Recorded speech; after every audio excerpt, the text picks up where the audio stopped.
But at 45 degrees is where we're coming down. His chest is up and he's squeezing his shoulder blades together on his back, squeezing that pencil, and then he pushes back up. Today we're going to be going over the flat dumbbell bench press. Now, flat is just because the bench was flat. If we said incline, okay, there's a variety of different angles we could choose, but that just means incline. If it's decline, decline. All the main tenets and principles will apply, such as body positioning, shoulder movement, bracing and rooting through your legs, so on and so forth. But nevertheless, let's get started. So the main thing you're going to have to do here is find a bench, lay it flat, and make sure that it's definitely locked in well. Okay, good way to do this. Shake it. If it doesn't move, it's locked in well. From here, you're going to have your dumbbells. Now, pressing movements are one of those things that everyone's done, but I don't know how many people have actually done correctly.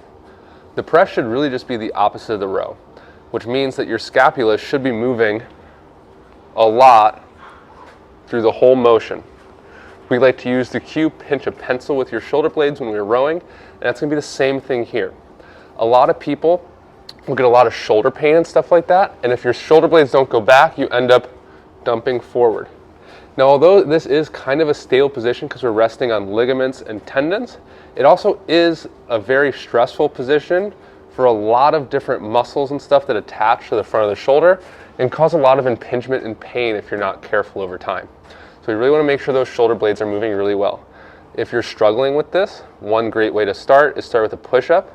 And if you don't really want to be doing push-up as your main movement, maybe at least do some push-ups prior to benching just to get those shoulders moving and get that neurological stimulus to those muscles that control that action. With that being said, we're going to start, or I'm going to start, and Lily's going to coach you through some of the main points of my body positioning that she notices and that we want you to notice and follow through in your own movements. Here we go. One thing to note, when you get the dumbbells off the ground, don't just go like this, okay? Even though you're not actually starting the exercise, you can still hurt yourself getting ready for the exercise. So still get your good breathing and bracing, flat back, deadlift it up. I like to put it on my knees and come down. To go back, the easiest way to do this is to kick up, lean back, feet flat on the floor. Okay, before you do anything else here, a huge foundation of this is making sure that the chest is actually open. So often people will try to keep their back totally flat on the bench, and it's a really compromising position for your shoulders. And in order to get them to fully move on your back and not have all of the shearing force through them, you need to open the chest up towards the sky, which does not mean bend in your low back, which is what is easier and a lot of people will do. So there's still good breathing and bracing here, and the opening is happening here, and the only way this works is because he has tension in his legs and his feet, so that his whole body is a connected unit. One thing to think about here that Lily mentioned but I want to describe a little bit more is if my back is flat against that bench, all the load through my arm is just going to go directly through my shoulder and into the bench, and that's going to be a lot of load.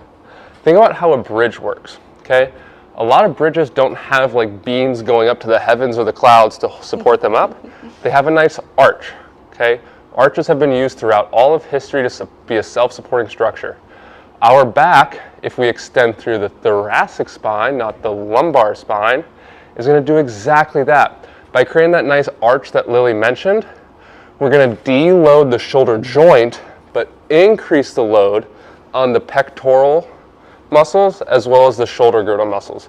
Basically just meaning you're going to have tension where you want it, and you're going to shift tension away from where you don't want it and where you could get some injuries down the road. Back to you. Awesome clarification. This is really a game changer to be able to feel that in your body. Okay, awesome. So John is going to show us some reps when he's ready, and we just need to make sure that we're in scapular plane, which means we're not all the way out to the side or down by our body, but about 45 degrees out to the side. So this is at 90. We don't want to be here.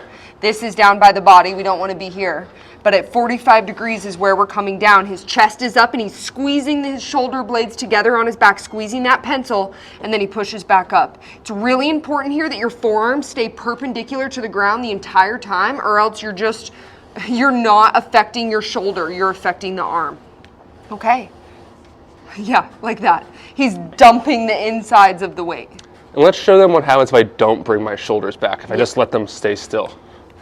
Okay. Yeah. Yeah.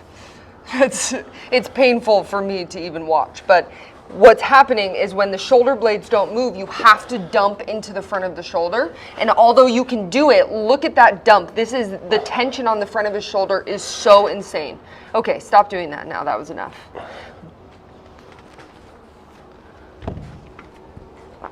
Yeah, so I'm gonna take my shirt off really quick so you guys can see what's going on. But really, really, really think about pulling, really rowing those dumbbells to your chest. You're not dropping them, right? The whole thing is controlled.